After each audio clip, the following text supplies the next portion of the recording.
प्रणाम। प्रणाम wellness clinic में डॉक्टर परम की ओर से आप सबको स्वागत है। इस वीडियो को स्टार्ट करने से पहले आपसे एक फिर से रिक्वेस्ट है, मुझे फॉलो कीजिए, बेल आइकन दबाइए, लाइक बटन दबाइए।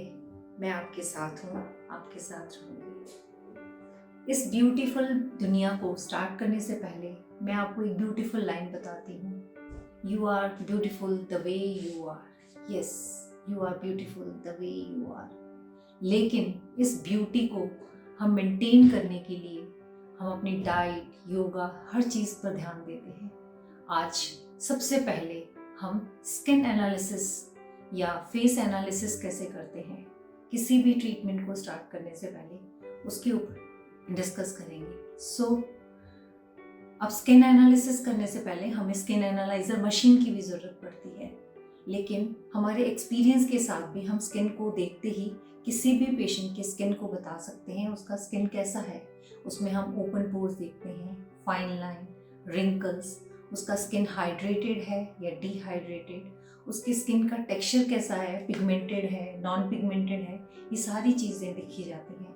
उसके बाद हम स्किन का स्ट्रक्चर देखते हैं, उसका बोन कैसा है, उसमें कहीं हॉलोनेस है, कहीं सल्कस है, कहीं पे लाइंस आ गई हैं, उनको एनालाइज करते हैं। इस तरह से हम स्किन को एनालाइज करते हुए, वो उसके बोन स्ट्रक्चर को देखते हुए उसे ट्रीटमेंट प्रिस्क्राइब करते हैं। तो आप इसको देखते हुए हमारे साथ आगे चलिए, हम आपको बताएंगे किस तरह से स्किन एनालिसिस विद फेस की जाती है। इस ब्यूटी, फेशियल ब्यूटी को डिफाइन करने के लिए कोई मैथमेटिकल फॉर्मूला तो नहीं है, लेकिन यस, हम इस ब्यूटी को जब देखना होता है या इस ब्यूटी को जब मेंटेन करना होता है, हम सबसे पहले पेशेंट के फेस का शेप देखते हैं कि वो किस शेप का है। और स्पेशली ये जो फेस के शेप है, ये हमारे 4 तरह के होते हैं। एक ओवल, राउंड, एक हार्ट शेप होता है और एक एंगुलर शेप होता है। और इसी के अकॉर्डिंग पेशेंट की नीड देखी जाती है, उसकी डिमांड देखी जाती है, उसे किस तरह की चीज़ चाहिए, उसको देखते हुए हम ब्यूटी को डिफाइन करते हैं।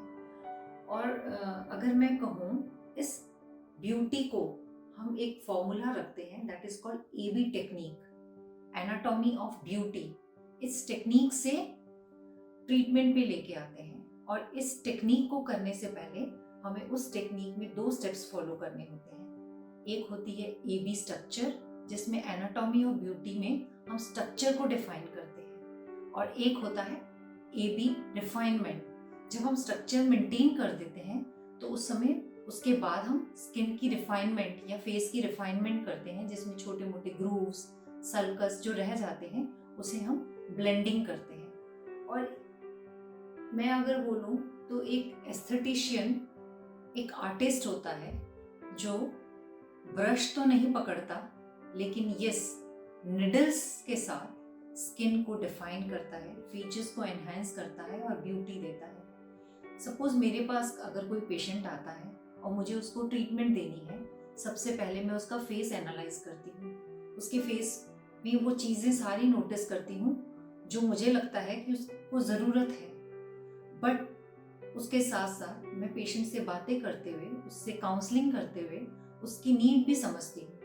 जब मुझे पेशेंट की नीड समझ आती है और जो मुझे देखने पे समझ आता है, वो दोनों चीज़ों को जब हम पेशेंट के साथ डिस्कस करते हैं, तब हम ट्रीटमेंट प्लान करते हैं कि yes, now we will plan this treatment for you. और इस फेस को जब ट्रीट करना होता है तब हम फेस में डिविजन करते हैं, अपर face, middle face and lower face.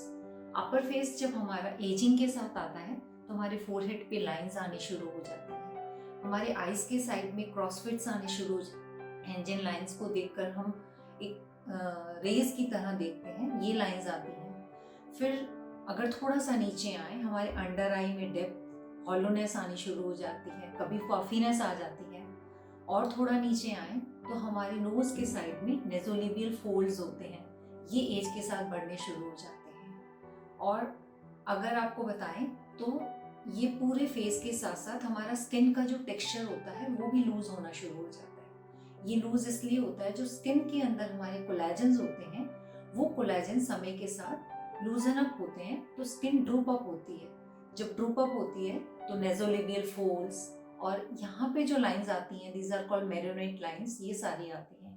इन सब को किस तरह से हमें लिफ्टिंग रिजुविनेटिंग प्रोसेस पे लाना है, वो हम स्किन की एस्थेटिक ट्रीटमेंट्स में फिर उन्हें समझाते हैं कि you should go with these treatments, then you will get the results what you want. और इस तरह से जब हमारी ट्रीटमेंट्स आगे चलती हैं और पेशेंट जब समझ लेता है, तो फिर वो अपने पॉकेट या अपनी मनी को देखते हुए और अपनी नीड को देखते हुए ट्रीटमेंट को स्टार्ट करवाता है। So this is what the treatment for skin analysis we are doing when we need the beautification of our face. Yes, अब ये ट्रीटमेंट हमारी इस तरह से नहीं है कि जो एजेड हो रहा है और जो एजिंग प्रोसेस के पास जा रहा है वही इसे करा सकता है। ये ट्रीटमेंट हर एज ग्रुप के लिए है जो अपने फीचर्स को एनहेंस कराना चाहता है, जो एक फैट लॉस प्रोसेस के बाद अपने स्किन लूज कर लेता है, ये वो भी ट्रीटमेंट करा सकते हैं। यंग एज में people are coming to enhance their lips, to beautify their nose. इस तरह से ये ट्रीटमेंट का कोई ऐसा हार्ड एंड फास्ट रूल नहीं बना कि जो एजेड हो रहा है वही कराएगा। फेस एनालिसिस होने के बाद वो हर कोई बंदा इस ट्रीटमेंट को करा सकता है, जिससे लगता है कि I want to look beautiful. Beautiful दिखना हर किसी की चाह है। सो जब भी आपको कहीं भी जाकर किसी भी क्लिनिक में ट्रीटमेंट करानी है, तो प्लीज बी अवेयर कि पहले आप अपनी स्किन की एनालिसिस कराएं, अपनी नीड जानें, और उसके बाद वो ट्रीटमेंट आपके लिए बनी है या नहीं बनी है ये जानते हुए आगे चलें। तो मैं आपसे एक बार फिर से गुजारिश करती हूँ, प्रणाम। मुझे फॉलो करते हुए आगे चलिए, मैं आपके साथ